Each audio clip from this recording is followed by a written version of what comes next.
I hope they figure out something in this game, because if not, they're gonna go to the lower bracket. Ladies and gentlemen, game number 2. We head up to the Celestial Palace, and Gideon, Leo, and Contra take it away.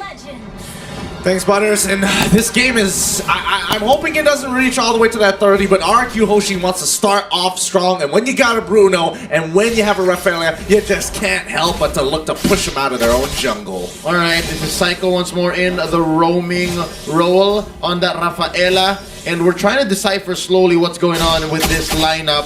Curtizi juggling these waves, juggling the aggression, and there seems to be a scuffle here in the river for the Litho Wanderer. Not exactly sure who got it, but oh, Heath was just chilling.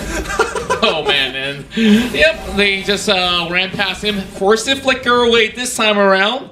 So not all too shabby after all for attempt from RQ. So honestly, I think Heath was just clenching his butt cheeks, just like, don't notice me, as he slowly walked on out and waddled through river.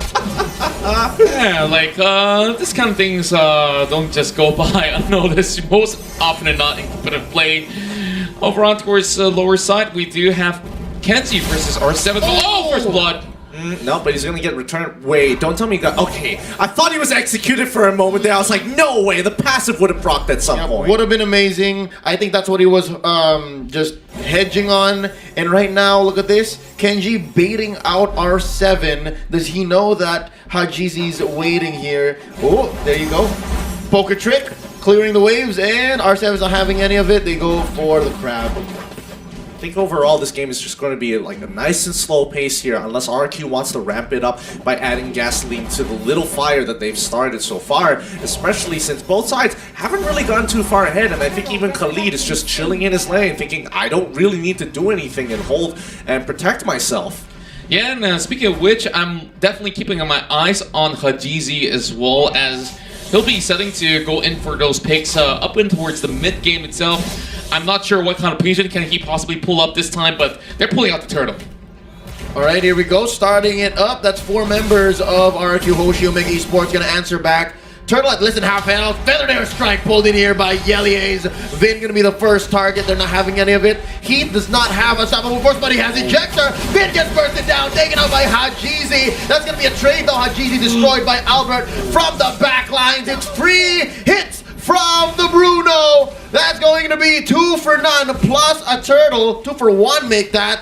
Oh, RRQ Hoshi off to the races. This is a really good start here because, I mean, even though Omega Esports looked like they had the better engage, the counter engage coming in from RRQ Hoshi was kind of nuts, and they were able to hit a large majority, forcing out some big battle spells, and especially the Purifies and Flickers from everybody else. Yeah, and with a lot of all the survey stuff being burnt out as well, we are already getting little items in. Of course, still pretty much early in the phase. Spot anything interesting, gentlemen? Not just yet. I think it's still relatively similar, but it's going to be a huge fight here as the Feathered Airstrike comes through, but Lemon is in the backside wanting to stop this move from Barca. Oh. She can't even hit wings by wings. Easy is the next to fall. They're diving! Oh my goodness! A triple kill going over to your boy, Albert! 4 for 1, I'll take that any day, plus a good amount of hits on this outer turret energy shield. Nay, make it the whole turret taken down, not even 4 minutes in. RRQ Hoshi seems to have drafted the draft they wanted anyways, and if this isn't a hyper push, hyper carry lineup, I don't know what is. Look at this, they're ahead by about 2,500 gold already. Yeah, and raising the baby strat definitely working very well in favor of the side of RRQ, already feeding 5 kills to Albert, who's pretty much all grown up right now. And my concern is this, they're going to be going for another pick. Oh, nice ejector, trying to save Heath, but it is all in vain as Lemon gets away. That's going to be deadly magic set in by Kaltizi, but we all know Lemon's going to survive. This is, oh boy, this is some big moves made by RQ Hoshi. They're pretty far ahead and this early into the game. Wait, no, this could be something a little bit more here because RRQ, the fact that they're rotating between mid and bottom side, they want to break the mid side so they have more space to work with when they're just kind of putting their pressure on the turtle, and maybe could even force a chase into the enemy jungle. Yep, and just go for the mad snowball here, and exactly that's what they're doing. Again, they opened up the main artery in mid. They have easy goes at most things, especially turtles, and that's just gonna make Albert a beast. Easy. Now another big fight. That's gonna be Rattle the Dryad, setting them all in. Lemon destroyed by Hajizi. Oh, I think they started the fight a little too soon. Yeah, and he definitely was in the wrong place, wrong time as well. Now, Electo, final blow on towards R7. Honestly, not gonna do much to that Khalid. Yeah, especially with the Quicksand Guard, actually, he is just going to heal back up to pretty much full and just continue to just soak up as much pressure as possible. And Kratisi, no matter how much damage he gets on him, boom, he gets hit by the ult. Kratisi, R7 could look to finish him off, but Hajizi is there to protect him. Oh, he manages again. We forgot about the passive. R7 still alive. He's getting hit by literally everything and walks away like nothing ever happened. Amazing. He comboed the passive and the execute. I think that was the nail in the coffin that caught Curtizi off.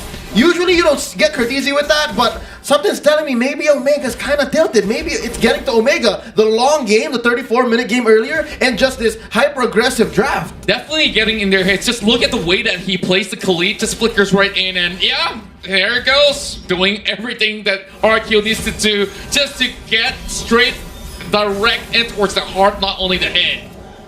It's getting scary here, because if this is the tactics that RRQ are going to employ just to tilt their opponents, dragging out the 30-minute games, oh no. Oh, nice use of the Rampaging Sandstorm, forcing Heat to go for the flicker back.